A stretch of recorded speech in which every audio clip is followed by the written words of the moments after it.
What's up, everybody? You're listening to the Hustle and Flowchart podcast with your boys, Matt Wolfe and Joe Fear. Check it. What's up, everyone? Welcome back to the Hustle and Flowchart podcast. My name is Matt Wolfe. I'm here with... Oh, you're Matt Wolfe. Oh, yes. I didn't know that. Oh, I'm pretty sure most people probably know that, but if they don't, yeah, you're Matt Wolfe. Yeah, but we always talk about how our voices sound so similar, so they may not know. Yeah.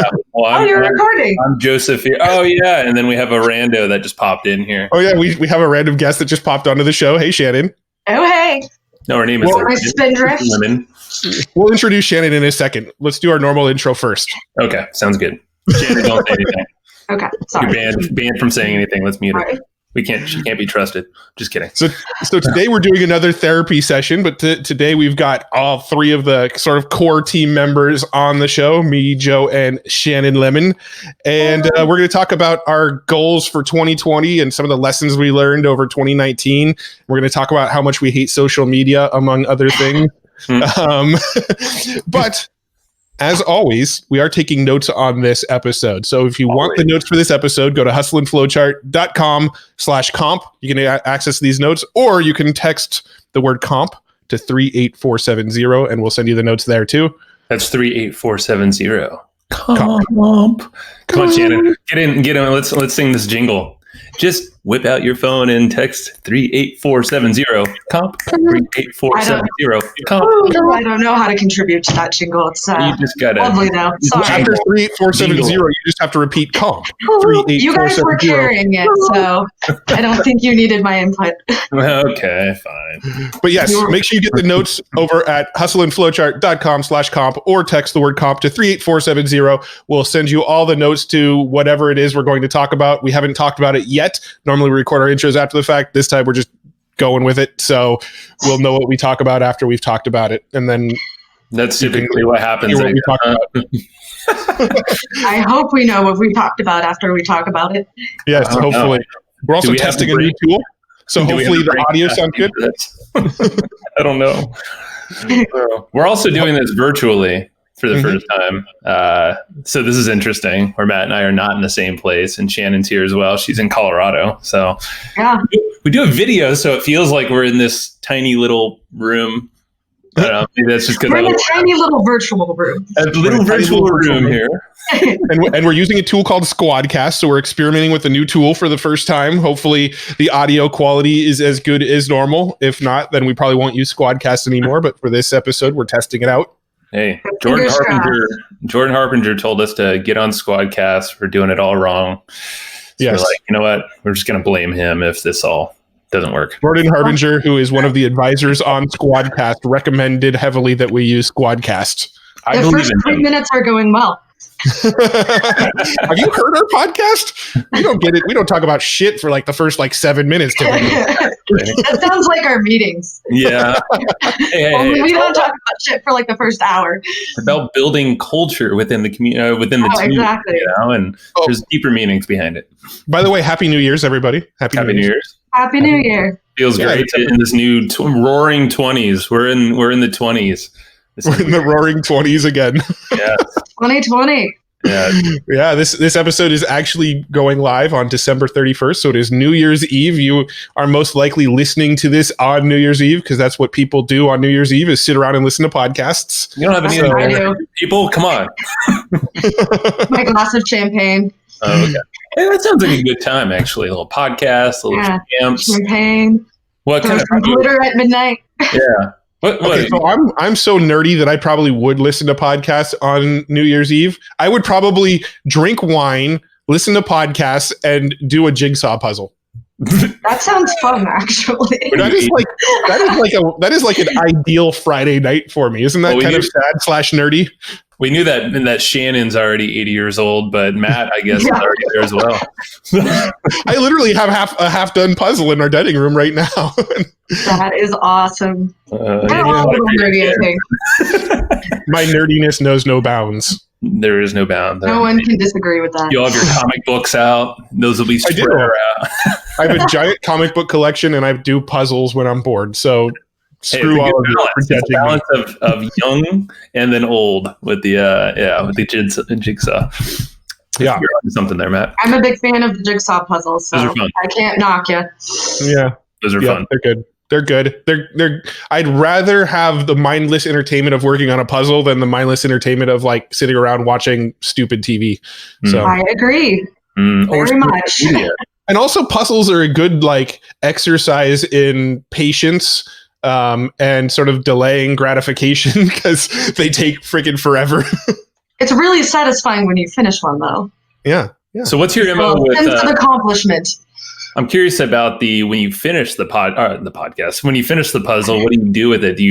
Does it sit there for like a couple of days and you cherish it? Do you glue it together and frame it? Do you burn it and be like, it's there for a couple of days and takes up your table space because you're too lazy to put it away because you just spent several hours putting it together in the first place. Yes, I take a picture of it with my iPhone so I can prove to people that I've finished it once because, I have this feeling that somebody's going to be like, you didn't do that. And I'm going to have to actually prove it to them.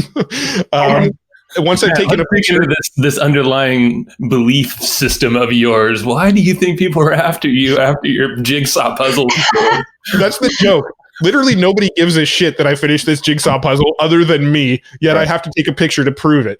But no, I do take a picture of it, and then it usually sits for a day or two, and then I tear it down and put it back in the box. Well, you need a lot of puzzle validation. Yeah.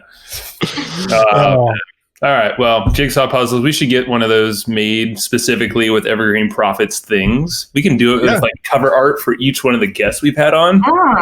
I've actually already looked into that. There's plenty like Shutterfly. You can get custom made puzzles. There's like a handful of companies that will make custom made puzzles. I'm disappointed you haven't done this yet.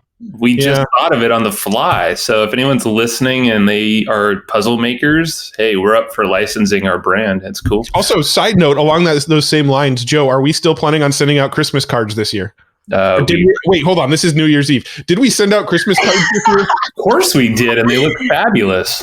Okay, good. Just making sure. Okay. Well, now you have to. I'm going to go make a note really fast of things to do. So here's what we did.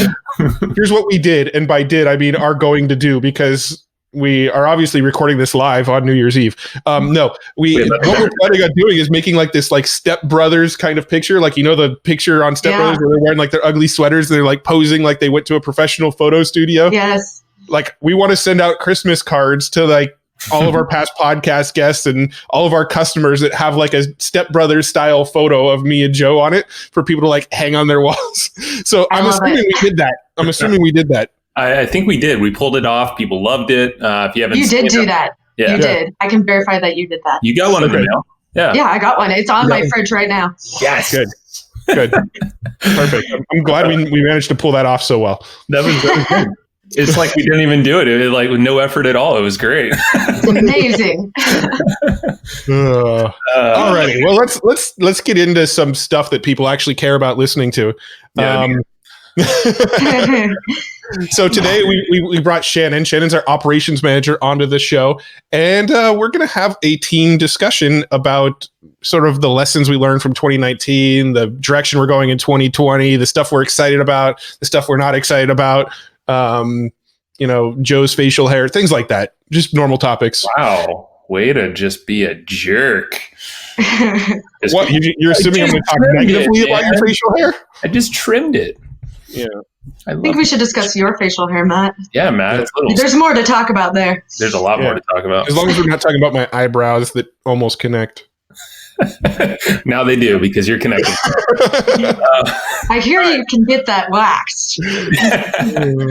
Microblading. You can do there you go. I don't know all these things, but spa day. Spa day. Matt does not like spas, or at least no, that's not true. I don't like massages. Massages. That's it. Yeah.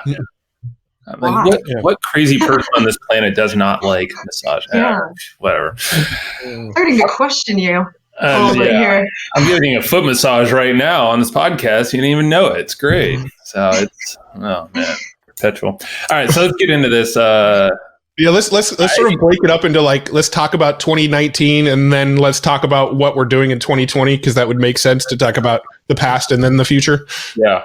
And then, let's do a proper introduction of Shannon as well. That would be great. Yeah. I mean, you've been with us as our ops manager / what's the title that you want? You want something with badass. Something with badass in it. I don't care what it is as long as there's badass in it. All right. Okay. You can come up with whatever you want. Just let me know. Okay. Maybe we should field this to our audience and see what we should call you after, or you should be called after they learn more about you. Okay. I like it.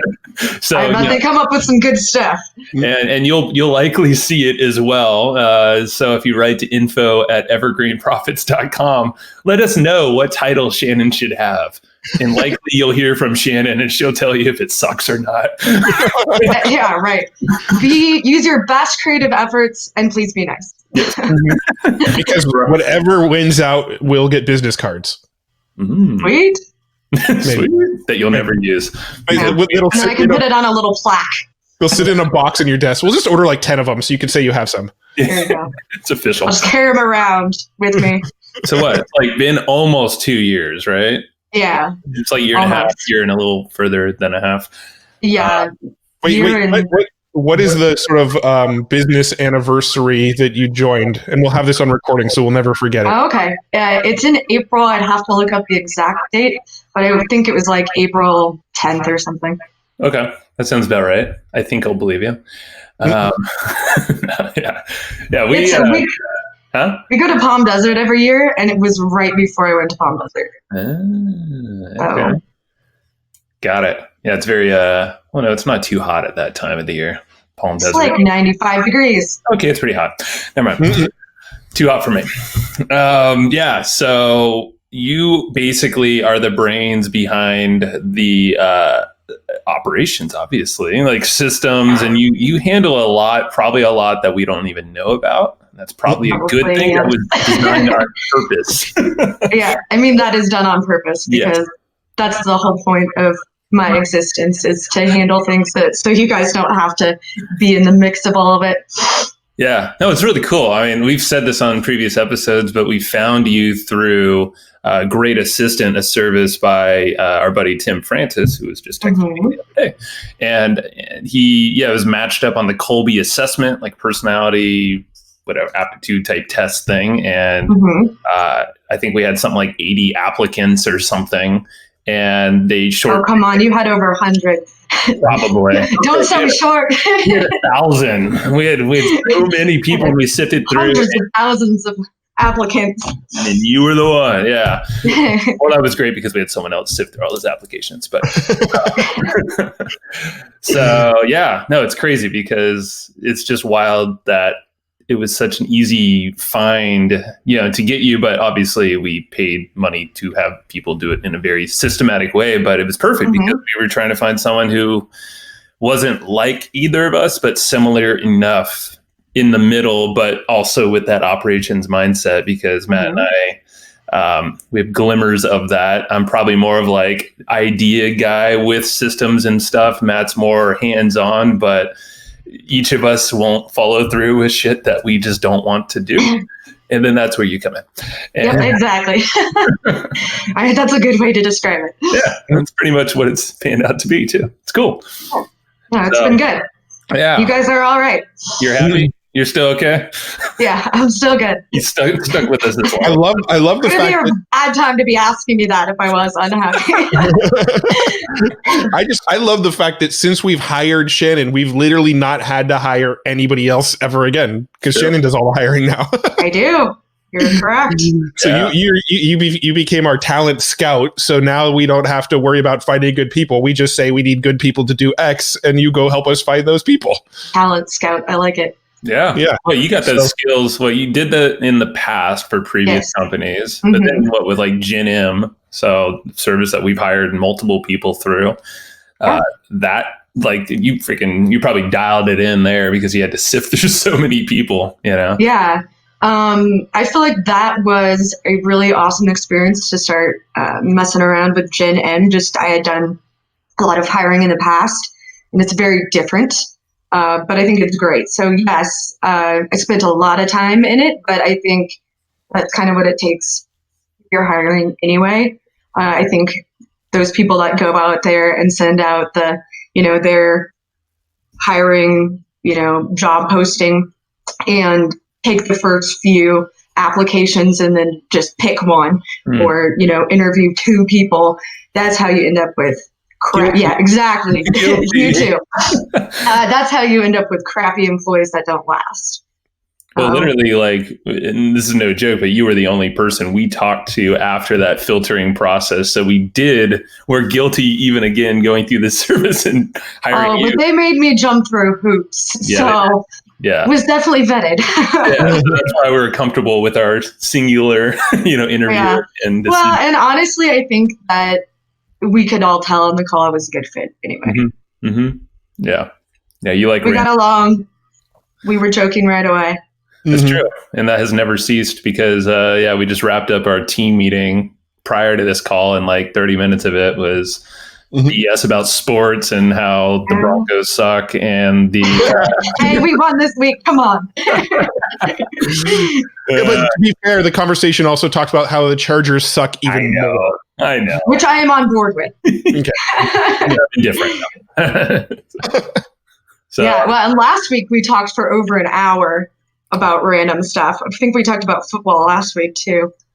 Yeah. Well, I think it's important though, and we talked about this. It's our form of culture. It's really the only time the 3 of us chat, at least where we're visually looking at each other in one place, more or less. Yeah, totally. And even Matt and I don't even chat as much anymore. And we'll talk about kind of how we've split things up a little bit. Mm-hmm. And I think it's good. So yeah, no, I agree. My wife will be like, how long did you talk about other times? I'm like, it's the culture. This is our Yeah, no, it's true. I think it's extra important when everyone on the team is remote to still have that, because I think that could be easily something that's lost with our setup being as it is. So I think it's super important that we still have that, just so it doesn't get so mundane. We're also still having that, team building and interaction where we're still getting to know each other and having fun and having a good time and not just all business talk. Yeah. Mm-hmm. I get boring pretty fast. And I feel like and this gets into kind of some of the stuff that this is great, by the way, behind the scenes. Shannon had a whole 5 pages of notes for this podcast, and we had blank slates as always. That's funny. That's what I do. I'm a note taker. Love writing things down. You came up with amazing topics, things that we'll probably hit most on, and awesome. And it feeds into exactly this culture thing. And that's a big part of it. Yeah. Well, let's just shift into that then, and let's talk a little bit about some of the biggest lessons we've learned in 2019. Because, like we just talked about in our previous team meeting, there's been a lot of changes, a lot of sort of shifts and evolutions, and pivots is a trendy word to use. Lots of those. Makes you feel better about the changes and the screw up. There are pivots. Yeah, that's our word for being indecisive about the exact business model. We pivot a lot. It's a nice way to package that up. Let me hear it, Shannon. Maybe you lead it off with your perspective of everything. Yeah, well, I think it definitely has been a year of changes, which has been good and bad, and I think there's been a lot of learning in that. Because as I mentioned on our team call, there's all different kinds of changes that we've faced. Things that have been outside of our control. Like earlier this year in April, I came back from vacation and we had 2 employees that we had to let go. And I don't have anything bad to say about those people. It just wasn't going to work out. So, we had to act quickly to replace them and, still keep the business afloat. So there's been a lot of things that have been outside of our control.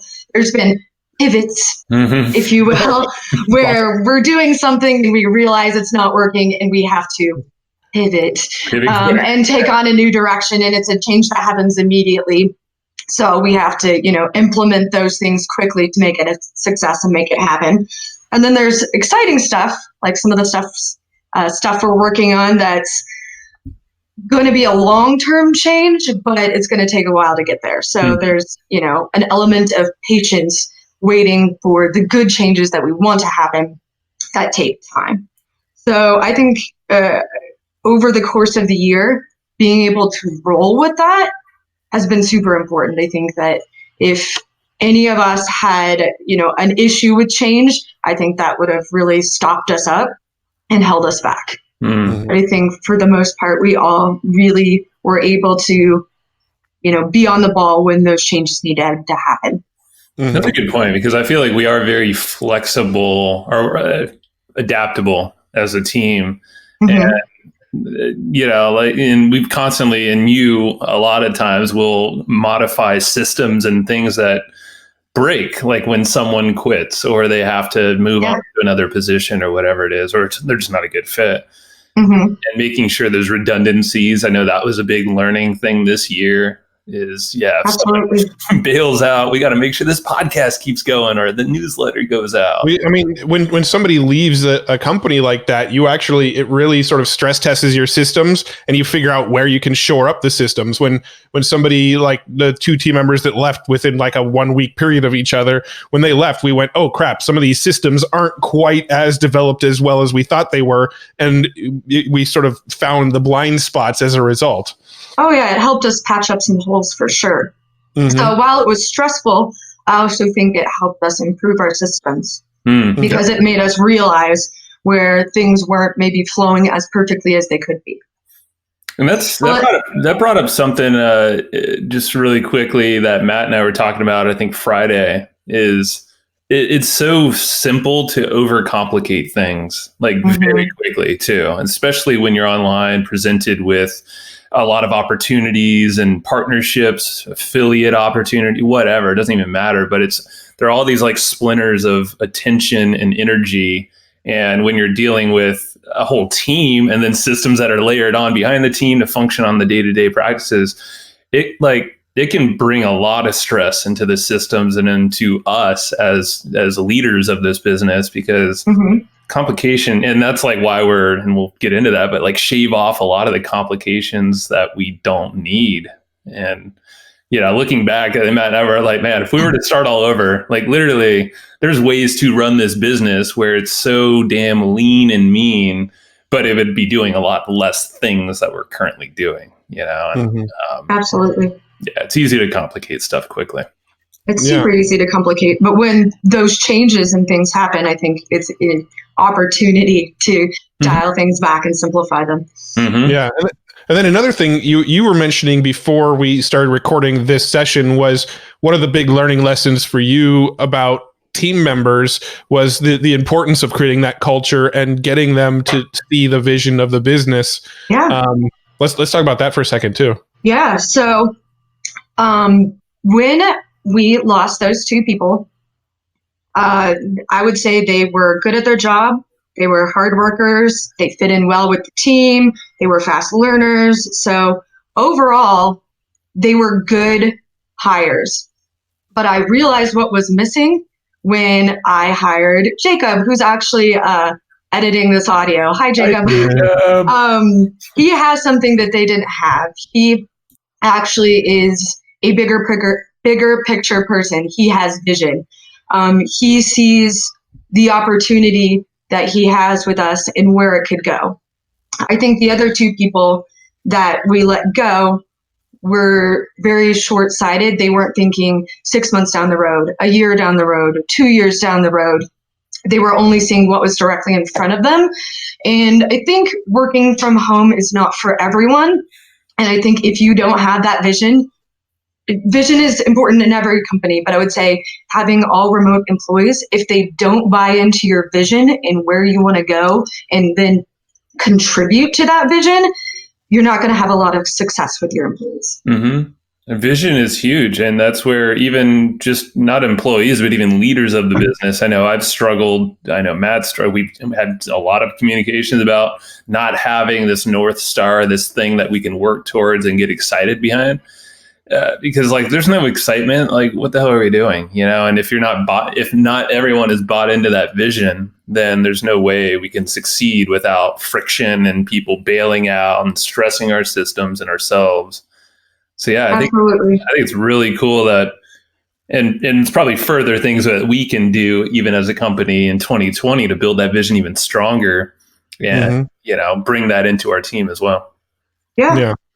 And moving forward, I think that's something that we need to keep in mind when we're hiring, that's something we need to look for in everyone that works with us.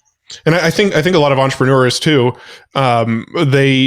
they have the vision. The entrepreneurs have a vision. They know where they want to go, but that vision doesn't trickle down to other team members. They just sort of have that vision and they're working towards it, and they hire the people they need to hire to get the job done, and they just give them the tasks to do. But the vision is never sort of relayed down the line to these other people in the business. And so they don't get the benefit of striving for the same vision as you. They don't get that benefit of being on that same page and being just as excited about reaching that end goal as you are. And those people are not going to last. Mm-hmm. Like if your job doesn't give you any purpose or vision, you're going to feel pretty much meaningless. You know what I mean? And that's true in any company, but I would say even more so, like we said, it's harder to build culture when everyone's remote, but it's also harder to build that vision because you're not going into the office and hearing it every day and working with other people. And so I think really making sure that everyone on the team is super bought into that vision and we're talking about it and dialing it in and staying very focused on that vision. I think that is one of the most important things that we can do as a company for ourselves and also for our team members to, make them last. Yeah, I love it. And give them purpose. And it comes from us, as leaders of the business, to communicate that, to involve everyone, or at least, the folks that are on the day-to-day team, that are behind this. There's probably things that, there's always ways to improve. That's the beauty of this whole machine that we've built.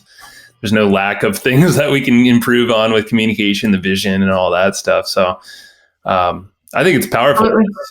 Yeah, in 2020, I think we'll dial in stuff even more where, and I don't expect us to like grow a massive team or anything, but just think about once we have, and I think we do have the pieces there, a core team can make or break everything we do. And, 100%. Yeah. So let me ask you, Joe, and you can feel free to flip it back on me if you want to after. What have been like your one or two biggest sort of lessons this year around the business? Like what stands out to you as like this like the theme of this year was X? Mm-hmm. I would say this year has felt like a big transition year is what my gut says. We've done a lot. I would say almost 3 months into the year, we started aggressively testing new things, and because we were very reliant on affiliate marketing at the very beginning of the year, and this was one of those things dealing with change. There's a lot of control that we don't have with that style of a model in our business. So relying primarily on we're like 80% heavily relied on affiliate income, which still works well for us, of course, but it's still also our biggest income stream. And that's cool. But we didn't have a lot of control with other things in the business, or we didn't prioritize that control. So I feel like since that point, we've been testing a lot, transitioning into different things. The podcasting, podcast marketers, we've kind of started to be known in more of that space and got notoriety. But the downside of that is it's brought on a lot of complexity in different ways, and not things that we probably have like start, stop. So it's a lot of energy has been spent or invested. I would say it's invested because it's we're essentially just throwing a bunch of shit at the wall, with some logic behind it or enough gut feeling like, okay, this might be the thing. Okay, let's tweak that and toss another thing at the wall. And I think it's a beneficial. This is not a bad thing to say this, but so this is how I would sum up 2019. If there was a theme of 2019 for me, it would be go all in or get the fuck out. So please.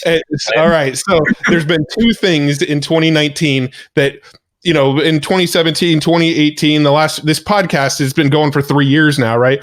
And in the first couple years, we were doing this podcast, but we were also experimenting with everything, right? We were selling courses. We did some agency stuff. We wrote blueprint roadmaps for companies. We ran traffic for people. We did affiliate marketing. Like, we just kind of threw a bunch of shit at the walls, and we were kind of half-ass in on like all of it, not all in on any of it. And I would say in 2019, we made a conscious decision, let's go all in on the podcast and becoming these podcast marketers, being known as the guys who teach how to growth hack podcasts, right? That's where the Pod Hacker brand came from. Let's be known as the podcast growth hackers. And also, let's go all in on this newsletter. I know it's only $15 a month. I know it's very inexpensive. I know we've got to get a lot of volume, but let's just ignore everybody that's telling us that it's a bad idea. Listen to all the people that are telling us it's a good idea and just go all in on it.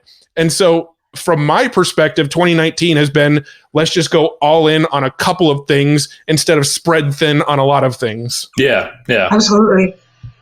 Well, and that brings me to one other point is focus. I feel like that's been a big thing that we've learned to do this year.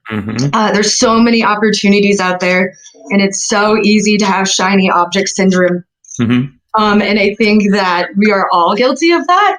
I know it's my job to try to keep you guys focused. Yeah. I do think that there's been opportunities that have come along that even I was like, oh, wow, that sounds amazing. But I think it's now to a point where we are asking, does this help promote our vision? Is this part of our goal? Does this help get us where we want to be? Or is this a distraction?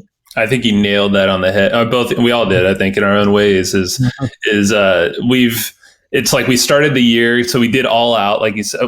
We've committed to that all out vision, like you said, Matt. And I think we did that around 3 months into the year in 2019, when we noticed there were some there were some holes in the bucket, basically, and things that we couldn't really patch to easily ourselves.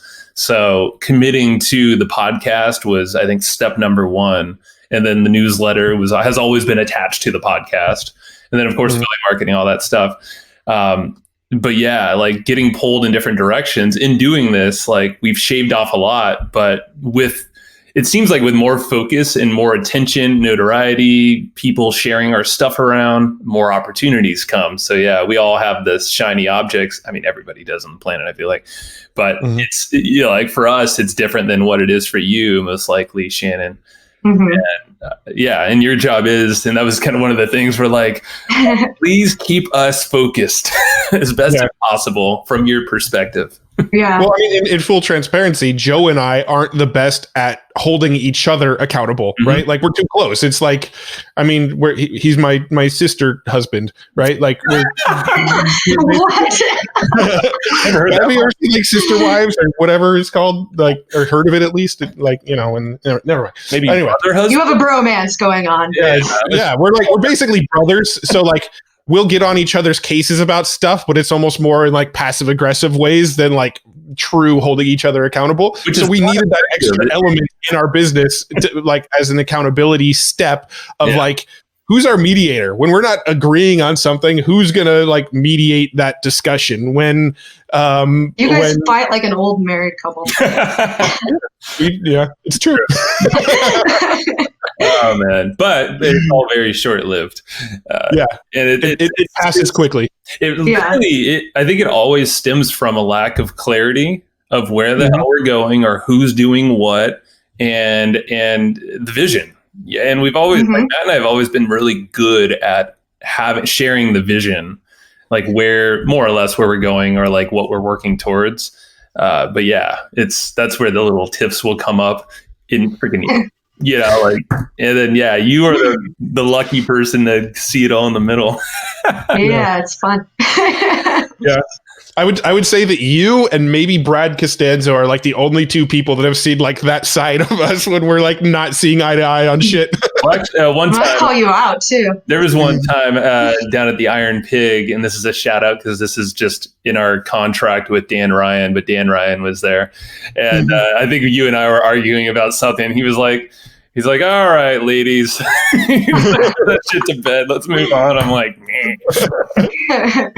drink my water. Too funny. The good thing is it's usually very like surface level minor shit, and it usually blows over within about 6 minutes. Yes, that's very. Well, and it usually leads to something productive. Yeah. Not always, but most of the time, it reaches a resolution that actually accomplishes something. Well, there was something that Ryan Dice said when we had him on the podcast. He said that if you're in partnership with somebody and you guys always agree on everything, then one of the partners is not an effective partner. That's true. Not the exact words, but something along those lines, right? Like if you have two partners and you always agree, then it's a pretty bad partnership because you should have some debates. You should have different points of views. You should be looking at things from a different perspective, or else why are you partners? Like, what are you both bringing to the table? He said one of the partners are obsolete. If there's, okay. I think that was like one of his exact words. I was like, yep, that makes sense. That makes a lot of sense. Yeah. And I listened to a podcast too of like Horowitz and Dreesen or whatever it is, the big venture capital firm. And one of the guys was saying that like the two partners on there, they argue constantly. Like if you're ever in the office with them, they just like butt heads all the time. But the fact that they butt heads, they always end up coming to some sort of like shared conclusion on what investments to make and where to take the business. And it always works. It always works out. So I don't necessarily see the fact that we don't always see eye to eye. We do debate things and we do have arguments and we do sometimes get passive aggressive with each other. Passive aggressiveness we could probably phase out. But the fact that we don't always see eye to eye on things is not a negative. Yeah. Go ahead, Shannon. Well, you both have such different perspectives on everything. So I think that when you guys do have those moments, they're productive. We always come up with new ideas, or someone, has a change of heart or sees something from a different angle. So I don't see those arguments as negative at all. Well, and yeah, it's really cool because this is case in point, the time of this recording, not on New Year's Eve, but it was last week or maybe the week before that, Matt. But you and I were talking about certain things and we weren't getting passive aggressive or any of that stuff, but I think we were both anxious about things like just the state of where our focuses are. And we were kind of both just like, something just doesn't feel right. And I think it was like 9:00 at night. I slacked him. I sent a Slack message and you were there. Like, I think I sent notify that motherfucker. Usually it'll silence. I'm like, nope. But I was just like, dude, I don't know what it says, but the essential thing was like, I feel like there's just like things need to get fixed up here. There's certain things we're not doing. Like, I'm not feeling good about these certain things. And then you basically were like, yep, I agree completely. 100%. And then that was the time where you decided, let's split shit up in the business. Yeah. Like, let's really be deliberate, not meaning, separate the business, but actually like internally you focus on what you're great at. And then what I'm going to focus on what I'm great at. And then I think it was like the next Tuesday told you about that, Shannon. You're like, I love it. I thought it was a brilliant idea. It makes a lot of sense. And then I can just bridge the gap. Yeah. And then everybody, like pretty much anybody we've talked to now who knows us personally, knows our tendencies, knows our individual skill sets, would probably agree, like, yeah, you probably should have been doing that way for years now. It's true. Yeah, I thought it was a brilliant idea. It really makes sense moving forward that you both are, focusing on what your strengths are instead of like mixing it all up and then having it be kind of a jumbled mess. I feel so much more structured and organized now. Yeah. And just to elaborate, so it's clear what we're talking about. Like inherently, Matt, you have always been great at systems and the marketing, ad buying and media buying and content marketing, email marketing, that kind of info products. You're like the hacker that loves to, just freaking hack away everybody in dark lights and black light. And, you have weird rave parties in your office alone.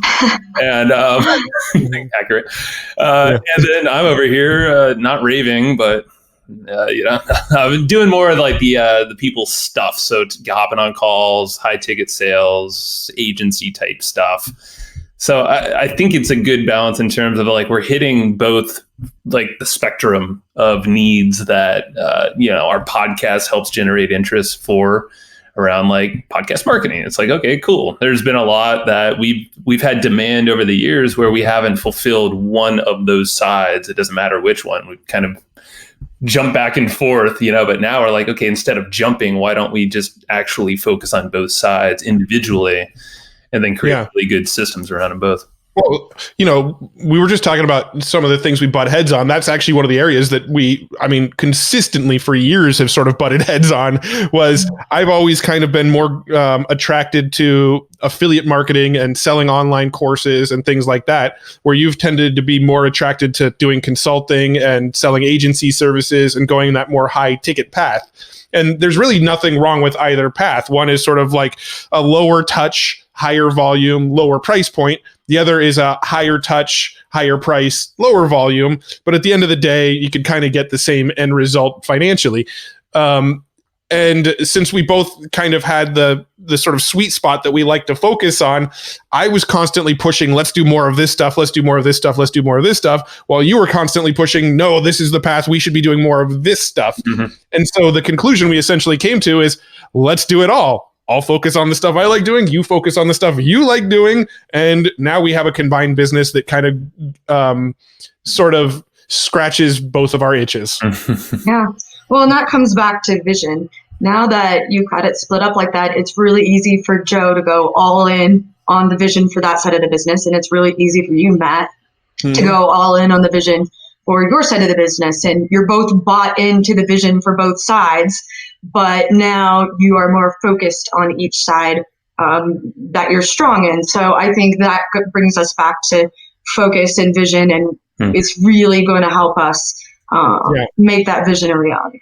And it also creates an ultimate decision maker on either side, right? Like I'll go to Joe and say, hey, here's what I'm planning on doing. And I'll show him the funnel stuff, and I'll show him how I'm planning on driving traffic, and I'll show him everything. But it's not really like I'm going to him for permission of like, should I go do this? I'm just saying, hey, I want you in the loop. Here's what I'm doing. And vice versa for him. Like he'll ask my opinions on stuff, but he doesn't need my permission for any of it. He just, on that side of the business, he goes and does what he feels is necessary to push that side forward. Mm-hmm. And so it sort of created like two CEOs in different areas where he'll get my opinion, I'll get his opinion, but ultimately we each make the decision on our respective sides of the business. Mm-hmm. Yeah. We're basically advisors to each other. And then Shannon's the COO, essentially, that freaking wraps it all up. Make sure you actually do what you say you're going to do. Yeah, sure. Keeps us accountable. And then, like we said before, it's tough for us to do that. So, yeah, we lean on you for that, and you're great at it. And with this new model, I'm sure there's ways that you can become even more great at it, because we'll be tracking different things now, And I'm excited to see where we're going to take this. Yeah. Because I think what we've got now is really, really good. Yeah. Yeah. And I think, just kind of like starting to future pace a little bit as we kind of come towards the end of this episode, like let's talk a little bit about 2020 and, let's talk about both business and personal goals. Shannon, you mentioned before we hit record talking about some personal goals. We can touch on some of those too. And okay, sure. I think it'd be cool for us to kind of talk about what our goals are for the business in 2020, and then talk about what some of our goals are personally, and put it out into the world publicly. I like it. Let's do it. All right, Shannon goes first. Well, let's start with business, and then we'll do personal after business stuff. Got it. Come on, Joe. All right, fair enough. All right. I'll throw some things out there, and we can all elaborate for business focuses. 2020, obviously, what we just talked about. So on my side of the business, my role essentially for this business is to do all the high ticket sales type stuff. So that's selling things like, and this is kind of an overlap, but selling the course, the Pod Hacker Masterclass course, because that's, at least time of this recording, around $2,000. And but that overlaps a little bit with your funnels, Matt. But we'll be going deeper into podcast marketing as a whole. So that's where I'm heading up, kind of that training element, the consulting and advising folks around that, having an agency arm to our business that supports production of podcasts, but also the growth and, the conversions on the back end, the profits. Yeah. And really, I think we're diving in deep into that podcasting space, and we're also getting propped up on stages, partnering up with, influencers and companies that can give us a lot more exposure. So I know, at least for me, a lot of my goals for 2020 on my side of the business is systemize the hell out of this stuff. So yeah, I would say that's probably the biggest sort of change / addition that's coming in 2020 is the introduction of the reintroduction of an agency, just different services than we've ever provided. We're actually going to be providing both services in the realm of podcast production, podcast growth, and also for businesses that just need help driving traffic. We had a fairly successful traffic course in the perpetual audience growth, and we've had enough demand from people saying, hey, can you just do this for me? That we are starting to build out an agency to help with people with traffic. So I'd say that's really like the biggest change that's coming. And outside of that, just really, really, really focused on continuing to grow the podcast, continuing to grow the newsletter, and then having that agency arm on the other side of it all. Mm-hmm. And simple. Yeah. For me, mostly it's going to be creating systems around that agency and, just helping create that structure so we can scale the heck out of it.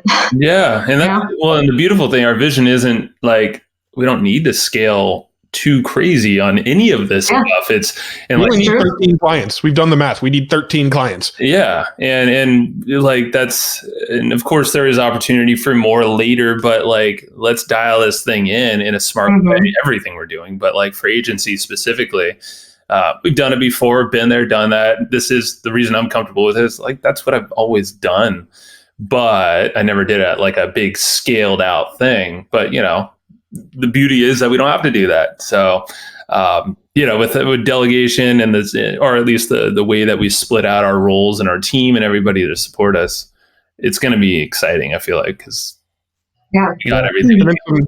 Some other really cool stuff that's happening in 2020. We're going to be speaking at Traffic and Conversion Summit. That's exciting. We're speaking at PodFest in Orlando.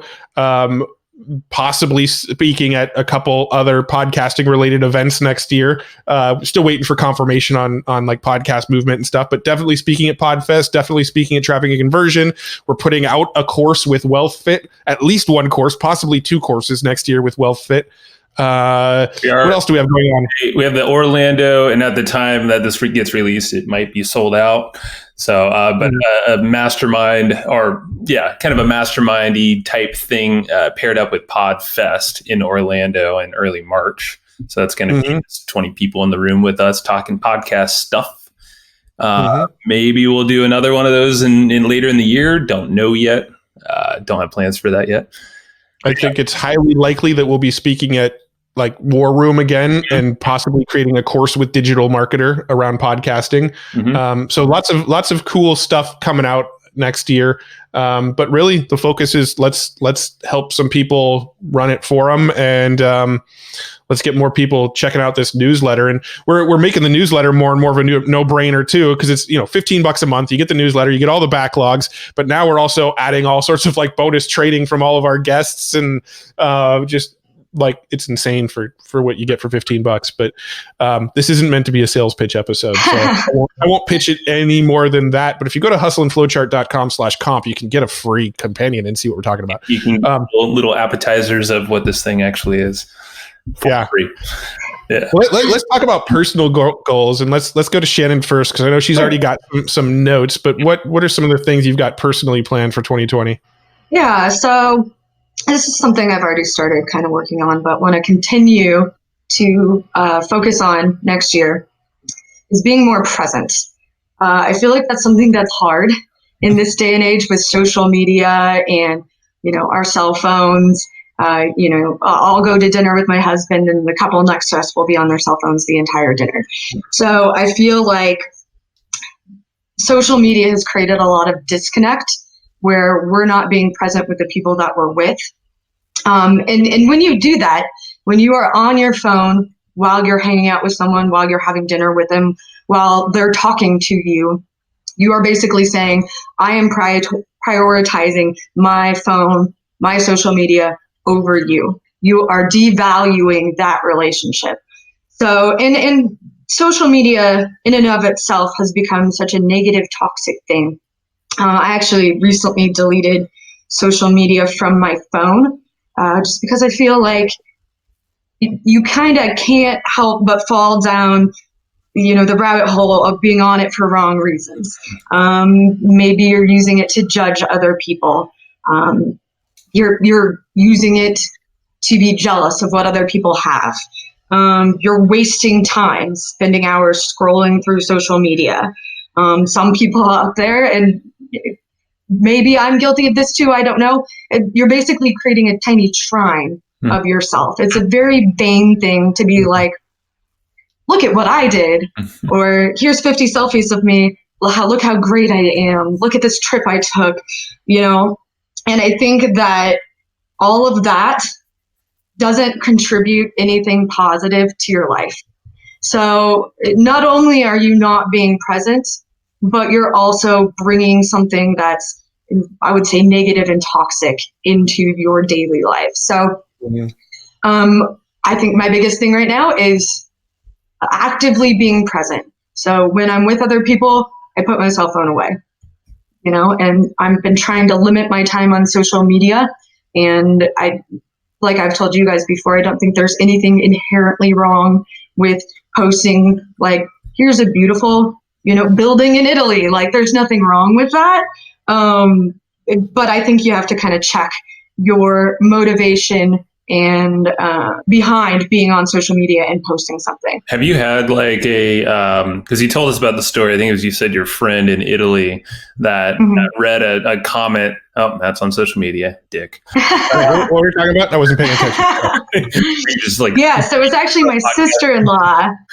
And the moment she realized that she should get rid of social media is she was on a tour in Italy, and she went to go post something.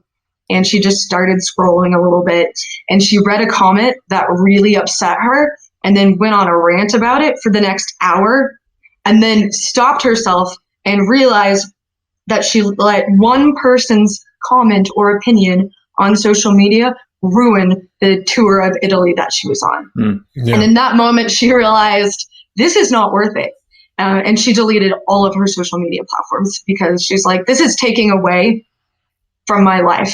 I literally missed an hour in Italy to be mad about a comment. Yeah.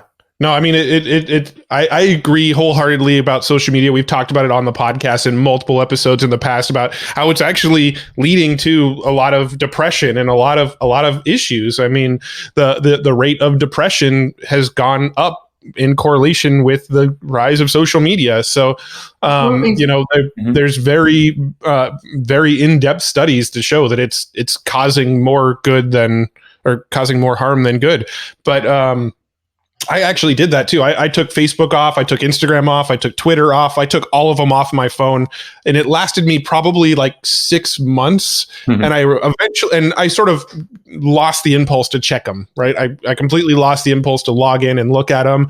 And then after, 5 or 6 months, I reinstalled them for purely business purposes, right? Because people were messaging me on Instagram, people were direct messaging me on Twitter, on Facebook, we were running ads, and I kind of had to manage comments on some of the ads that were running. And we run Facebook groups, and I had to, when people were asking questions in the Facebook group, I wanted to check in and respond in a fairly timely manner. And to this day, I never got back the impulse to check social media. I literally, anybody who follows me on social media, I'm sorry, I'm very selfish. I don't post pictures of me or my family or what I'm doing. I literally just ask for things. I go and say, hey, here's a new podcast, go listen to it. Or I say, hey, I need a book on copywriting. What do you recommend? Right? Like, I just ask for shit on social media. That's all I use it for. And then also I watch my notifications from time to time to see if there's anything I need to comment on. But just getting rid of it for like 6 months, you lose the impulse to check in. And then once you've lost that impulse to check in, it's really hard to get back on the social media train, at least in my experience. So I do have the apps on my phone. I just don't ever really use them that much. Oh, and I turned off all the notifications. I still have on my phone, but I don't get any of the like push notifications that pop up constantly. Yeah, well, and to touch on what you said about depression, like it's so easy to be affected by what you see on social media because it's very carefully curated content. You're seeing a perfectly painted picture of someone's life. You're not seeing, I mean, sometimes people post things to be more real, I suppose, but you're still not seeing the day-to-day struggles that people have. You're seeing the fun times they had. Like, I just went to the Broncos game this weekend. I posted a picture. You're seeing, all the best parts of other people's lives. So it could be very easy, just as humans, to, when you're in the mix of social media and when you're on it constantly, to compare yourself and your life, your day-to-day struggles with other people's beautifully painted picture of their life, which is not reality. Yeah, I like the fact that, because I did the whole thing, delete social media apps. There was like some training. Oh, it was Perry Marshall's training, I think, originally was getting us in that mindset, Matt and I. And just like you, Matt, I trained myself out of the impulse of checking those apps. And I ended up, even though I did actually delete Facebook again last night, but I might actually bring it back. but I don't have that impulse anymore. And I've actually found timely, like things are great, notifying or responding to people. But I noticed with myself that I'll actually spend less time even thinking about my thoughts or responding to people on social media if I use my phone. Actually, same goes with email. I can almost like just kind of crank through things a little faster and more efficiently.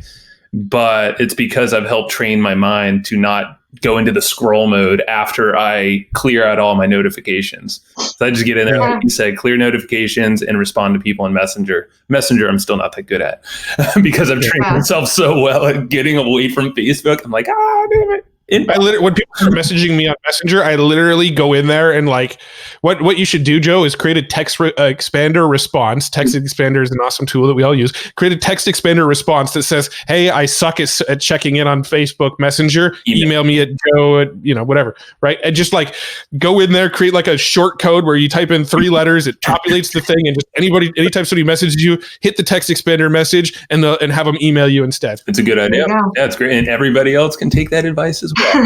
That's the thing. Social media, and I'll be the devil's advocate a little bit. It's like it's an amazing way to connect with almost anyone out there. It's an amazing way to grow our business, and for me to obviously stay like with my dad passing, I've been able to connect with so many people that I've never known, or my family that I haven't chatted with for years.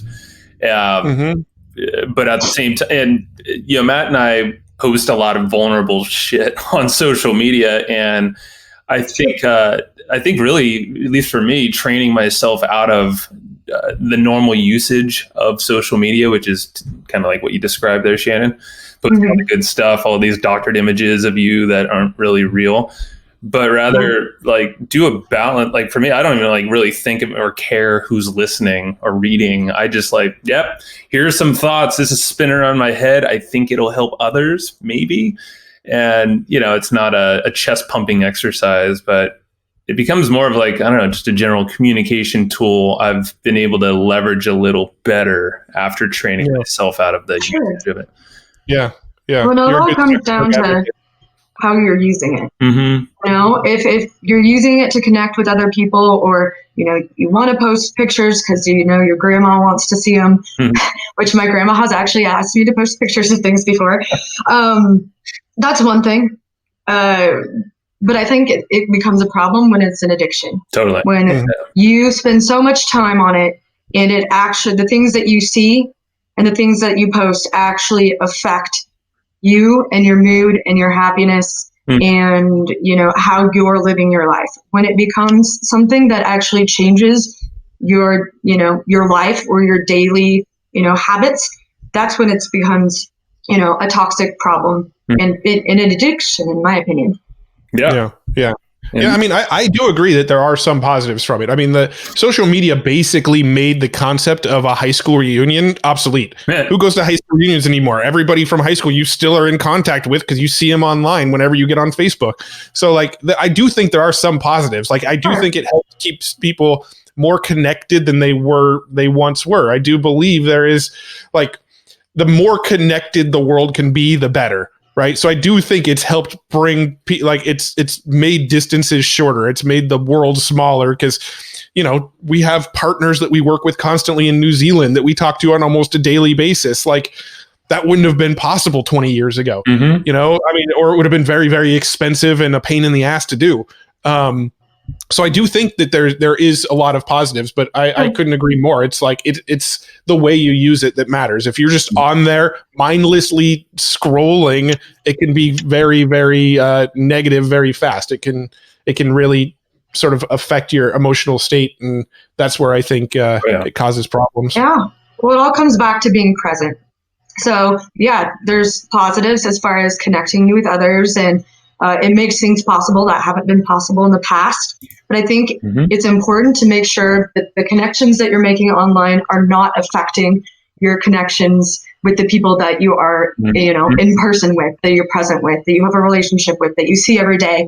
As long as the connections you're making online are not affecting your actual present connections, I think then it's a non-issue, Totally. Yeah, that's how you use it.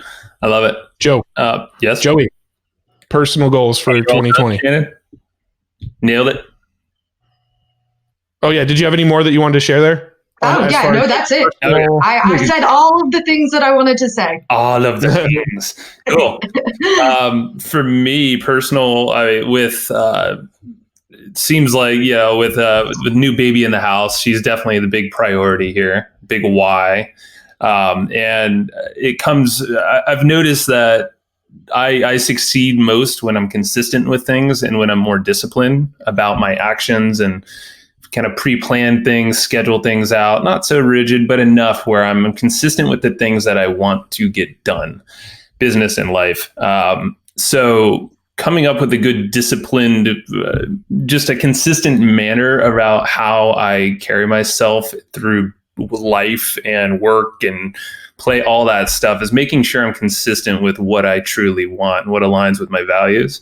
So I can, be the best entrepreneur and leader for our business, but also the best husband and the best dad, and instill good values into all the people that I'm chatting with and I'm present with. So with that, I've just noticed that consistency is the biggest thing that I'm striving for.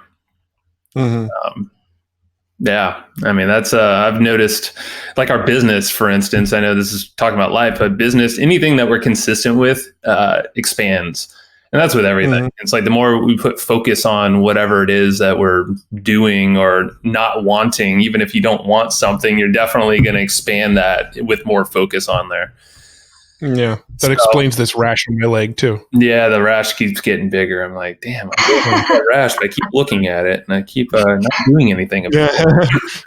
Yeah, so really outlining what I'm doing is like Craig Ballantyne, who's on our podcast. I've been really reading a lot of his material and just other folks like that who are disciplined. Mark Acosta Rubio was on here getting things done with David Allen was a good primer as well for this for me. And really coming up with a system that works for me is probably the biggest thing, and not like omni-focus and being like very rigid about stuff has a place for it for me, but also something that fits my personality. We actually had Justin Goff on the show, and I don't know if you read this email, Matt, but he sent like how he plans out his week.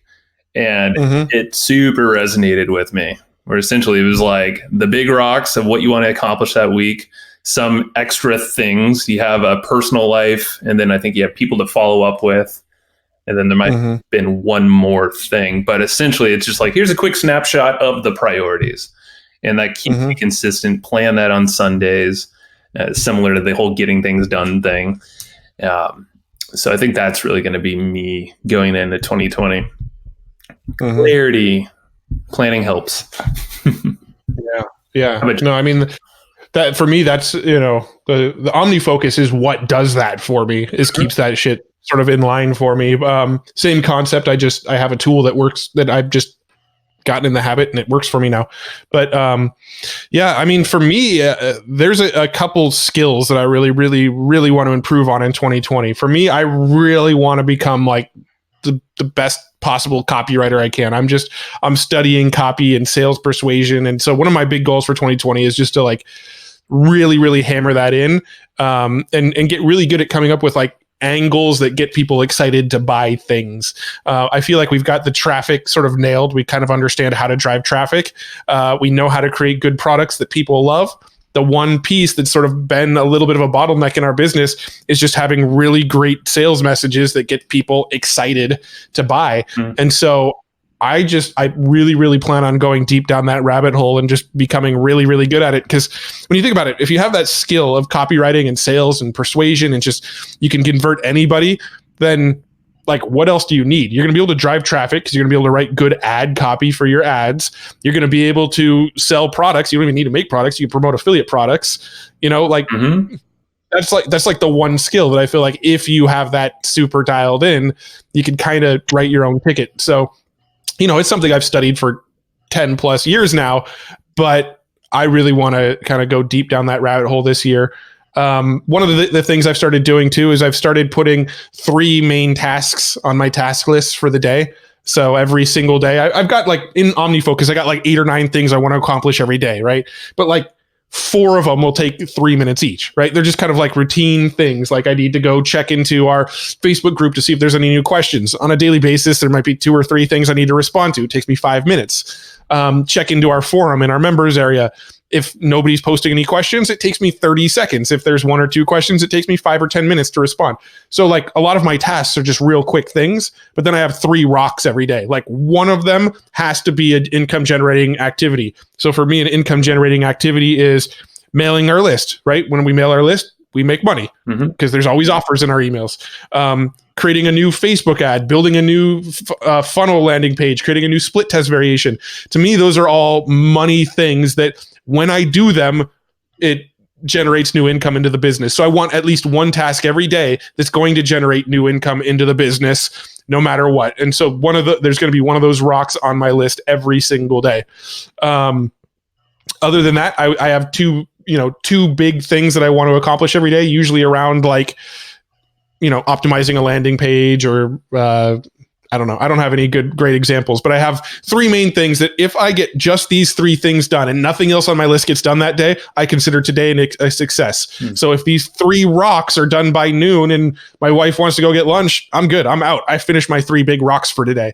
So, that's kind of how I'm sort of thinking about my day is, how do I know if today was a successful day in our sort of business journey? Well, now I know if today was a successful day on our business journey because these 3 things that I know are moving the needle got done today. And that's actually very similar to that Justin Goff model. He was like, it's 3 rocks. And I believe he said... Yeah, but he does it over a whole week. He sets 3 rocks for the whole week. I want to have an income generating activity every day. Yeah. And well, that's how I took and modified his thing to do the same thing. Essentially, it was like sales. He had something about lead generation in there as well. And there was one other, maybe it was like content. So it's like having those rocks, which I think that's exactly where I've been focused on, because you always need leads. You got to keep the sales coming. And then, the content and stuff like our podcast, which we're just constantly churning out or posting on social media in a good way about something we're doing. Because that's actually part of my thing is something I'm focused on is actually creating more of a marketing calendar. I haven't even really talked to you guys about it, but coming up with content for social and how that can be repurposed all over the place into our courses too, like podcast marketing content, let's say. And because we know, like, every time I post on freaking something about our business or something we're doing, there's going to be interest. There's leads that come from that. There's sales that come from that. And it just seems pretty, like, a lot of folks, I don't think that, like, a lot of marketers are really putting it out there, what they do or what their offers are. I heard some other podcasts talking about this the other day, as a lot of folks who are just like, oh, what do you actually do? Or what do you, it's like, well, that's a sign that you're not putting enough out there and making it clear, even though it sounds like we're constantly talking about it. There's a lot of folks that just don't know. So what I'm doing is coming up with more of a calendar and thinking in advance and less reactionary is what I've noticed. I've tended to operate in more in the past, not in 2020. I like the planning on your side too. And I think it's important to find a tool that works for you. You know, like OmniFocus.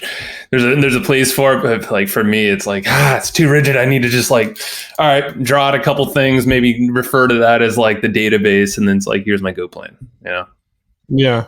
Yeah. I mean, for me, it's like it's a great place to just dump everything and then review once a week of everything that's been on my mind. Yeah. I actually still rate like can't really, if you're not watching this on video, you can't see it, but there's like a list of things here, like Monday, Tuesday. So I actually still write on a yellow notepad, like these are my 3 rocks I'm getting done today, even though I have a digital version of my checklist on the screen right next to me. There's something satisfying about crossing things off a list. Just feels and good. also, that's right. Also, like on my screen where I have OmniFocus, which is to the side, there's also other apps running. So like Slack is in front of it. And like if somebody's messaging me on like one of the messaging platforms, it actually sits in front of my OmniFocus. So just like the fact that this notepad is always in my line of sight when I'm at my computer is also super helpful. That's exactly it. Yeah. Shannon, how do you plan your days? I use Notion and I write everything down like that. Like I said, there's just something so satisfying about crossing stuff off the list. And I'm just the kind of person who likes to have everything, written down anyway. Like, my husband, when he goes to the grocery store, he has an app. I'm not sure what it is, but he puts everything on his phone. I actually go and write a list. So I'm just the kind of person who actually likes to write lists. So I do use Notion, but at the same time, I always, make a list of things, everything I need to do in a given day every morning. Yep. Nice. Dig it. I dig it too. Anybody read any good books lately? I've been reading a lot of different books. Superhuman was the last one I finished by Dave Asprey, a biohacking type book. Very good for little quick fixes and things you can do in your daily life to feel better and think a little clearer. I like it. It was cool. Gets a little heady with all the big words that are said though. So maybe just skip around or read a summary, if you don't want to dredge through all the science. It's a good one. How about you, Shannon? You have books behind you. October and November have been kind of weird just because we were out of the country and then coming back. So I have read good books, but they're not business related. It's been more for leisure. So Twilight? No. Harry Potter. No, I actually read it. Oh, wow. So a little different. Yeah. Stephen King. But yeah, so no, but that's something that I need to get back into. So maybe that's another goal for 2020 is to get back into the habit of reading more regularly. 50 Shades of Grey. No, thank you. Yeah, man. Pass on all of that. This isn't actually the most recent book I've read, but it's been the most impactful of recently. Is a book called The 16-Word Sales Letter by Evaldo Albuquerque, I think is his name. But it's a very short book about copywriting. It's about 85 pages long. I think I read it in like 2 sittings of like an hour and a half each. So it's a pretty quick read. And it's probably the simplest sort of copywriting formula strategy I've read. It takes a lot of elements that anybody who studied copy has read before, but simplifies them down to a point where like you just kind of get it. It just kind of clicks. And so that book has been really, really impactful. Outside of that, I don't really read business books either. I will read mindset books. I will read biohacking books. I do read sort of like relationship advice books and like books on like self-improvement, I guess. I read a lot of, but I don't really read a lot around business. What I've learned is that when I take business advice from like books and a lot of other people, they tend to not work out. And the stuff that does work out is sort of the ideas that we sort of come up with ourselves. Like if we're all sitting around masterminding going, what if we did this? What if we made a newsletter? We charge only $15 and we got volume and then we got a lot of people and then we got sponsors to actually not only sponsor the newsletter, but sponsor the podcast. And like nobody else is doing that shit. It's just stuff that we came up with in the process of masterminding some ideas. That's the stuff that always works the best. When I go and read a business book and they're like, structure it like this and then do this and then implement this, I always find out it's like it never seems to be super applicable to our business. So I just kind of stopped reading business books for the most part because plus there's contradicting information. You can read one business book that'll tell you, work 4 hours a week. If you're doing more than that, you're working too hard. And then you can go read a different book by like Grant Cardone, who says if you're not working 80-hour weeks, then you're a pussy and you're not doing it right. Right. So like you can read 2 different business books on the same day and get completely contradicting advice. So that is true. You got a lot. Business books, in my opinion, are not super helpful. I think getting the mindset straight is the biggest possible thing you can do, because that's going to trickle out in the business. And that's actually one of my bigger things going into 2020 as well, is squashing any like limiting beliefs that I personally have about, we all have certain limiting beliefs that are holding us back, but also holding the company back. I'm holding you back. And you're doing the same in different ways if that shows up in business, and I think that's super important. So yeah, the self-improvement stuff, same. I use a little app called Scribe, and I absolutely freaking love it instead of like Audible and stuff. So I'll devour a lot of audiobooks, and it always recommends other ones. Like Psycho-Cybernetics was another one I read recently that you recommended to me, Matt. And that's an old book, but holy crap, is that like, you're just completely creating visions for yourself, and you could squash any like limiting factors that you might have. So I think it's the more you work on yourself and improve yourself and grow just as a person, the more you're going to have to contribute to the business as a whole. Yeah. And I think the biggest strides that have come in our business have come from working on ourselves more so than working on a new business philosophy, right? Like or strategy or new model. Yeah. Yeah. So another resource I want to share, because you mentioned Scribed, right? I use an app called Pocket, which it's a Chrome extension. And when you find a blog post that you really like, you can actually save it to Pocket, right? And it's kind of like an Evernote where it saves it across your devices. You can read it on your iPad, your Kindle, your iPhone, whatever later, but it'll actually save that blog post, and it'll actually save it for like offline reading. So if you're on a plane or something and you don't have internet, you can actually read the blog post you've saved. But they actually recently added a new feature where it just reads the blog post for you. You press one button, you put on your headphones, and it'll actually read the blog post to you. And you can actually speed up the reading of it. So I listen to podcasts at like 2x speed anyway. So now I find blog posts that I really like, I save them to Pocket. And then when I have some downtime, I'll put on some headphones, I'll put on like 1.5 speed, because it's not real voice. It's like a computer generated voice. So 1.5 speed's about the sweet spot. And I'll listen to a blog post that would take me 20 minutes to read in 15 minutes. And it's been a nice little time saver for when you find blog posts and you just want to have somebody read the blog post to you. I like that. It's a good one. Yeah, Pocket's legit. And the fact that I'm about to hop on a plane, I think I'm going to have to save a lot of articles and have some reading or listening while I'm on there. There you go. Good reminder. Good timing. Yeah, Matt.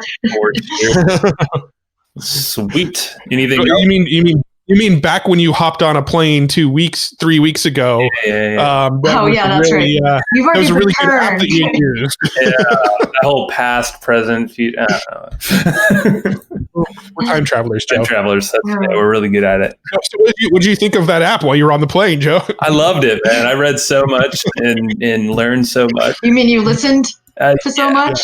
Yes, both. I can read along. Actually, there you go. Cool. I'm on a plane. I'll digest even more. So there you go. Podcasts. I was jamming through those. I listened to 20 on the way there. It was crazy. Wow, it's a good thing that Matt shared this tool with you before your trip. Oh my god! It's what, a 5.5 hour flight, something like that? Yeah, and I listened to 20 podcasts. Figure out how fast I had 4x speed, probably 10x, man. Very impressive. Yeah, nice. All righty. Anything else? Well, cool. I think we covered everything we want to cover. Yep. Yeah. You know what people should do after listening to this episode? Get them notes. They should go to hustleandflowchart.com/comp and get these notes, or text the word comp to 38470. It's actually been really cool to see all the people that are texting in. Like, I didn't know if people were actually going to text in or not. This was kind of an experiment, but I logged into Call Loop, the tool we use that sort of collects all the phone numbers and sends you all the details after you opt in and stuff. I've been watching that, and like every day there's a handful of new people texting, and I'm like, this is really cool. So you should get on that text list. Maybe we'll text you sometime with Joe will send you some like shirtless pics of like his workouts and stuff. Oh wow! No one wants that. No one wants to see that. You are discouraging people from. Yeah, I'll text you 38470 if you want to see Joe's shirtless body. Or just I'll send them to Matt because he seems to love them for some reason. He's mentioned that bromance. It's all comp bromance. 38470. Comp 38470. 38470. Shannon. 38470. Comp. There it is. All right. Yeah. Thank you. Do that. And how about this? As a special bonus, if you opt in today, we won't send you pictures of Joe's shirt. Yes. So bonus fast People action. Are running to their phones. Yeah. I love if you wait till later, no telling what's going to happen. You might be surprised. That's terrifying. Supposed to thank you or not. You really I have feel. nightmares. As long as people join the list, whatever. See, I'm getting better at my copy, right? Yeah. Hey, I'm bonusing in not sending you pictures of Joe shirtless. Interesting bonus, not bonus. I think will work. Yeah. So. It's an interesting non-bonus. Yeah. We take the tactic of trying non-bonuses over bonuses sometimes. I think it works though. Well, we'll have details after this. Give it. I think the masses will be motivated. Yes. The All right. masses, we will move the masses. You won't see my shirt off. Maybe my shirt. Actually, in all reality, we'll just send you the notes. All righty. Well, thank you for listening. Sorry, ladies. People are confused at this point about what they're getting. Sorry, ladies and men. Probably mostly men. Have a good one. Hey, thanks so much for tuning into that episode. I hope you loved it as much as we loved recording it. Now, before we wrap this up completely, I want to give a quick shout out to our supporters of the show. These are some companies that have really helped us and have supported the show, and we just like to give a big thank you to them, and they also are offering some cool free gifts for you as the listener. So number one supporter, Podcast Magazine, the preeminent publication covering podcasts, podcast culture, and the podcasts that fans love. It's launching in January of 2020. Prior to launch, you could grab a free lifetime subscription over at podcastmagazine.com. That is a free subscription, a free lifetime subscription to Podcast Magazine, where they are talking about everything podcasting, podcast culture, the podcasters you love, behind the scenes of podcasts. They're ranking and reviewing podcasts. And guess what? Joe and I are actually going to be regular contributors to Podcast Magazine. So if you want to hear more of our insights around podcasting and the shows that we're listening to and some insider tips about what's going on behind the scenes of our show, we're actually going to be one of the featured experts inside Podcast Magazine. So if you love podcasts, if you're a podcaster, or if you just want to stay on top of what's going on in the growing medium, subscribe now because you can get a free lifetime subscription until it launches. So make sure you do this early. So once again, go to podcastmagazine.com. Free subscription to this magazine. Go do it. Get on that now. Another supporter that we really, really want to thank is Easy Webinar. Now, this is the webinar platform that we tend to use when we run webinars. If you go to easywebinar.com/hustle, you can actually try Easy Webinar for free right now. And what I love about Easy Webinar personally is that it's got both the live options, so you can just go live with a webinar like you would normally, but it's also got automated webinars where you can make a webinar feel like it's live, but it's happening on a recurring basis. Then they have what's called, hybrid webinars where portions of it are live, but then it goes to a pre-recorded, and they do encore webinars. I mean, they've got pretty much every feature you can ever want from a webinar. Now, you probably know that webinars convert better than any other marketing tool, but if you thought you know webinars, Easy Webinar is going to surprise you. So with live, automated, all these different functions of webinars, you're going to be using the best onboarding customer platform. You're going to be able to create automated courses. You're going to run automated sales funnels. So much cool stuff that you can do with Easy Webinar. It is our preferred choice of platform for webinars. So make sure you check out Easy Webinar. You can get it for free right now. Get a trial of it over at easywebinar.com/hustle. And check out our episode with Casey Zeman, the founder of Easy Webinar, where we dive into a lot more cool stuff that you can do with webinars. So check it out again, easywebinar.com/hustle. To get a free trial, go to podcastmagazine.com to get a free lifetime subscription. Both amazing products, both products that we use, we're subscribed to, and we support. And can't thank them enough for also supporting our show. So go check those out. We appreciate you, and thanks for tuning in to Hustle and Flowchart. Thanks, everybody, for listening to this episode of the Hustle and Flowchart podcast. Before taking the time to listen, we want to give you something a little bit special. Every single episode that we do, we actually have somebody on our team take notes. We basically have a Cliff's Notes version of every episode where you can go and find all of the tips and tactics that they laid out, all of the resources that they laid out, all the good stuff from this episode.